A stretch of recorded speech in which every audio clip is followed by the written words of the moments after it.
Donc alors, je m'appelle Anastasia Carpier, j'habite à Port-Ventre, je suis maman de 3 petits garçons et donc je suis la suppléante de Richard Sanchez pour l'élection.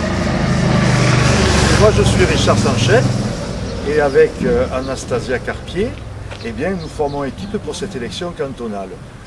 Je suis de Bagnoul-sur-Mer, elle de Port-Ventre, donc il s'agit des deux importantes localités de notre canton de la Côte-Vermeille. Nous sommes les candidats du Front de gauche.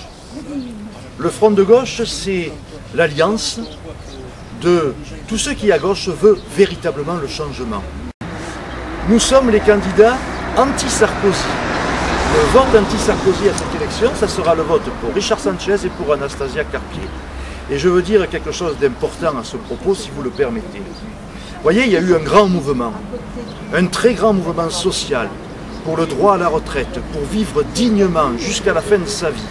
Sarkozy a refusé d'entendre ce mouvement qui pourtant était majoritaire dans notre pays. Il a refusé d'entendre la rue, il faudra qu'il entende les urnes.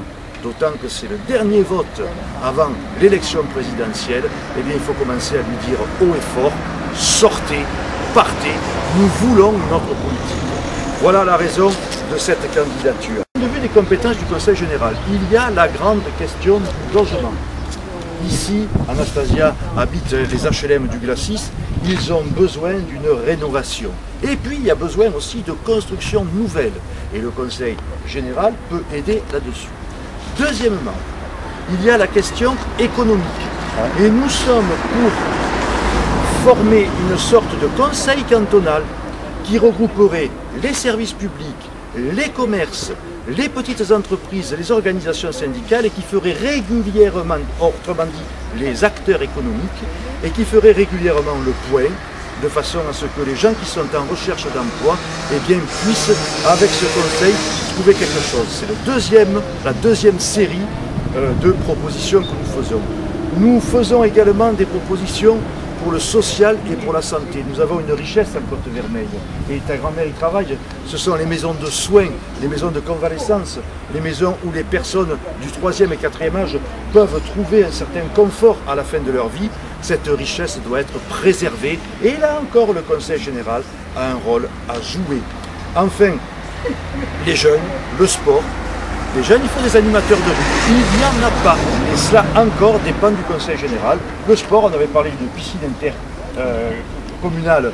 Elle devait être ici à Port-Ventre. Elle n'est toujours pas construite. Il faut la faire.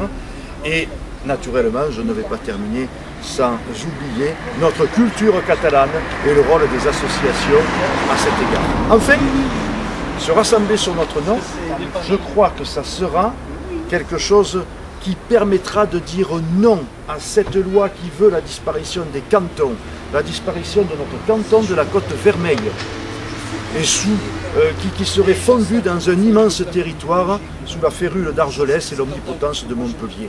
Eh bien, nous sommes les seuls à dire non à cette loi, donc se rassembler sur notre nom, ça sera aussi dire nous voulons que la Côte-Vermeille vive dignement et que les gens y soient heureux.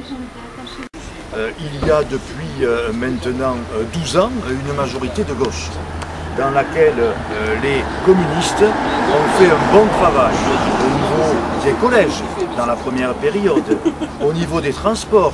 Le billet d'autobus à 1 €, c'est une proposition d'Alvarez.